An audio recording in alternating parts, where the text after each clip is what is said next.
Bonjour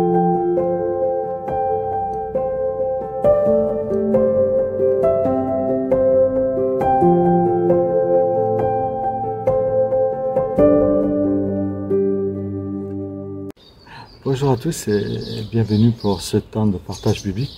Ce matin, j'ai choisi un passage de Matthieu 5, versets 43 à 45. Vous avez appris qu'il a été dit, tu aimeras ton prochain comme toi-même et tu haïras ton ennemi. Mais moi, je vous dis, aimez vos ennemis et bénissez ceux qui vous maudissent.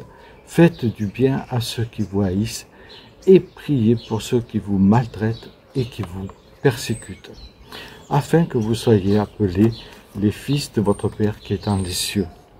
Car il fait lever son soleil sur les bons comme sur les méchants, et il fait pleuvoir sur les justes comme sur les hommes injustes. Et ce texte m'a rappelé justement une des méditations, des réflexions que fait tous les jours Pascal Portocolliam, dans laquelle il explique comment la nation arménienne est née et comment elle s'est construite malgré les épreuves les plus douloureuses qu'elle a connues et malheureusement qu'elle connaît encore. Dans une de ses pensées, il nous parle de ce chrétien qui s'appelait Grégoire. C'est pas celui que l'on connaît, mais il est question de Grégoire, ce moine du IIIe siècle. Le roi Tiridade, oui c'est ça, Tiridade IV, à l'époque voulait restaurer le culte païen de la déesse Ahaït, une sorte d'équivalent d'Aphrodite. Cette déesse dont la tête et la main en bronze sont conservées dans le British Museum et qui est exposée aussi au Musée national d'Arménie de temps en temps. Grégoire, ce moine, refusa catégoriquement d'adorer Ahaït et les divinités païennes comme le faisaient bon nombre de ses contemporains, justement pour rester tranquille. Et ce refus d'adjurer sa foi chrétienne provoqua la colère de Tiridade, qui décida justement de le punir sévèrement afin qu'il adjure. Il ordonna qu'on l'enferme dans une fosse profonde nommée Kunor Pira, que vous pouvez encore visiter aujourd'hui. Alors c'est un lieu lugubre, infesté à l'époque de scorpions et de serpents. Et on se demande comment Grégoire a pu survivre pendant ces 13 années. Donc il restait enfermé là, dans des conditions extrêmement dures. Et pendant ce temps, le roi fut frappé par une très grave maladie que nul ne parvenait à guérir alors qu'il avait fait venir les médecins et tous les charlatans qu'il connaissait.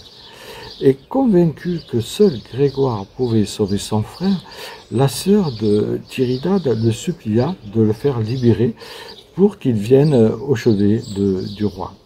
Grégoire fut amené justement auprès du roi et pria pour le roi qui fut guéri.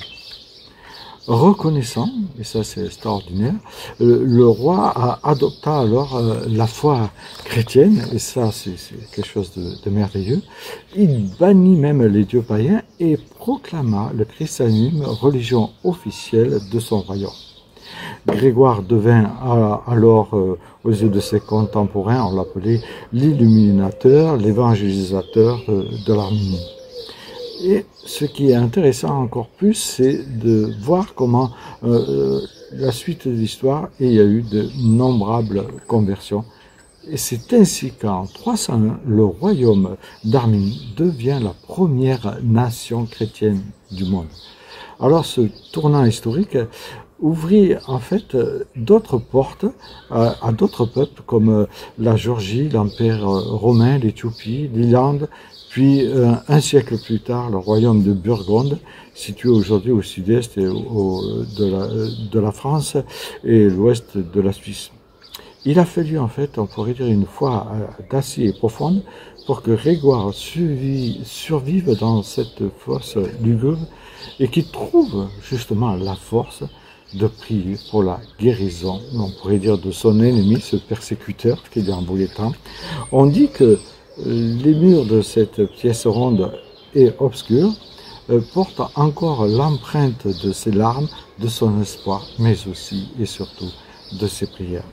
C'est là, dans l'obscurité de Gordira, que la foi inébranlable d'un seul homme fit sauter un virus spirituel, déclenchant un élan qui allait se propager, on pourrait dire, le christianisme bien au-delà des frontières de l'Arménie. Alors on peut dire merci Grégoire et que le Seigneur nous donne de savoir prier pour ceux et celles qui nous haïssent. Bonne journée.